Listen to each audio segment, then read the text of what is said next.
Tamil film कोट्टुकाली के ending के बारे में मैंने कहा कि the film ended abruptly and it's a weak ending and I realise that this was so wrong. Film की एंडिंग एकदम परफेक्ट है, इसके अलावा कोई एंडिंग इसकी हो ही नहीं सकती थी। सडनली फिल्म खत्म हो जाती है, एंड हो जाती है, तो इसलिए ऐसा फील होता है, लेकिन गौर करने पर पता चलता है कि कितनी सटीक एंडिंग है ये। तो चलिए इसकी एंडिंग को डिकोड करते हैं। थोड़ा सा फिल्म के कॉन्टेक्स्ट में जाते हैं। कहानी है मीना की, एक लड़की जिसने ये डिसीजन लिया है कि वो किससे शादी करेगी। एक डीपली पेट्रियार्कल सोसाइटी एक लड़की के इस डिसीजन को किस तरीके से लेती है, कितना एक्सट्रीम और अनवारंटेड रिएक्शन देती है। The film is all about that. इस डीपली पेट्रियार्कल सोसाइटी का प्रीमियम प्रोडक्ट है पांडी, जो कि मीना का मंगेतर है। पांडी का मेल ईगो, उसकी टॉक्सिक मैस्कुलिनिटी, उसका सेवियर कॉम्प्लेक्स, उसका अथॉरिटेरियन एटीट्यूड ये बर्दाश्त करने को कतई तैयार नहीं है कि एक लड़की ने उसको रिजेक्ट किया है, और वो आसमान सर पे उठा लेता है।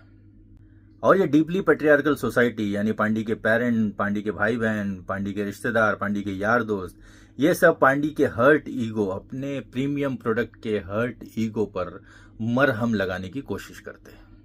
पांडी के पेन को डाइल्यूट करने के लिए ये लोग पांडी को समझाते हैं कि मीना ने उसका रिजेक्शन नहीं किया है, बल्कि मीना के ऊपर किसी एविल फोर्स का साया है, जिसके वजह से यह सब कुछ हुआ है। तो जो पॉइंट पांडी को समझाया जा रहा है, जिससे उनको लगता है कि पांडी को थोड़ा कंफर्ट मिलेगा, वो ये है कि किसी लड़की ने उसका रिजेक्शन नहीं किया है, ये सब किसी एविल फोर्स की वजह से हुआ है।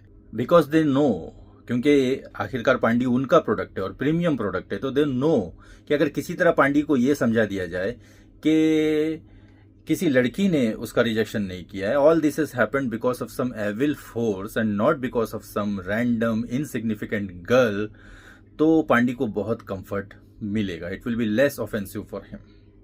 तो इसके लिए ये एक फसाड क्रिएट किया जाता है एविल फोर्स का। अब ये एक ऐसा फसाड है जो क्रिएट करने वाले को तो पता है कि इट्स अ फसाड, लेकिन जिसके लिए क्रिएट किया गया यानी कि पांडी, उसको भी अच्छे से पता है कि, लेकिन उसको ये छलावा, ये इल्यूजन चाहिए, because he is looking at it as a shield to cover his fragile ego and masculinity. So this facade is actually sort of a make-believe world for Pandi, where his ego and his masculinity can remain intact. खैर, अब ending की तरफ आते हैं। जैसे ये लोग उस तांत्रिक बाबा के यहाँ पहुंचते हैं, तो पांडी बहुत नर्वस हो जाता है, गहरी सोच में डूब जाता है। और जब तांत्रिक बाबा रिचुअल शुरू करने के लिए पांडी को बुलाते हैं, तो पांडी वहाँ जाने के लिए हिचकिचाता है। सब लोग पांडी को आवाज़ देते हैं, मगर पांडी के कदम नहीं उठते हैं, और इसी मोमेंट पर फिल्म एंड हो जाती है। पांडी के कदम यहाँ क्यों नहीं उठते? क्योंकि उसे अच्छे से पता है कि अब जो कदम उसका उठेगा वो उसे उसके मेक बिलीव वर्ल्ड से रियल वर्ल्ड में ले जाएगा। जैसे ही पांडी तांत्रिक बाबा के पास पहुंचेगा, रिचुअल शुरू होगा, रिचुअल कंप्लीट होगा, और ये बात ओपन हो जाएगी कि किसी भूत प्रेत का साया मीना पर नहीं था। दरअसल रिजेक्शन मीना की तरफ से ही था।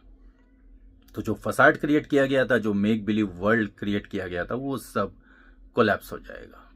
और उसी के साथ कोलैप्स हो जाएगा पांडी का मेल ईगो, उसकी मैस्कुलिनिटी, उसका सेवियर कॉम्प्लेक्स, उसकी ऑथोरिटी। दरअसल मीना ने जिस स्टीली रेजिलियंस और शाइनिंग डिग्निटी के साथ इस डीपली पेट्रियार्कल सोसाइटी और इसके प्रीमियम प्रोडक्ट के हर जब्र को बर्दाश्त किया है, उसने पांडी की जो टॉक्सिक मैस्कुलिनिटी है उसकी धज्जियां उड़ा दी है। पांडी के मेक बिलीव वर्ल्ड में ये धज्जियां जो है वो सलामत है। जैसे ही वो अपने इस मेक बिलीव वर्ल्ड से बाहर रियल वर्ल्ड में आएगा, तो उसकी ये धज्जियां भी सरेआम जग जाहिर हो जाएगी। उसकी टॉक्सिक मैस्कुलिनिटी के जो परखच्चे उड़े हैं वो भी सबके सामने ओपन हो जाएंगे। जब तक पांडी अपने मेक बिलीव वर्ल्ड में है, तब तक इट्स अ सीक्रेट, बट जैसे ही वो रियल वर्ल्ड में आएगा तो it will become an open matter. तो इसलिए ये फिल्म वहीं एंड हो जाती है। फिल्म की ending is a statement that such deeply patriarchal society can never accept truth.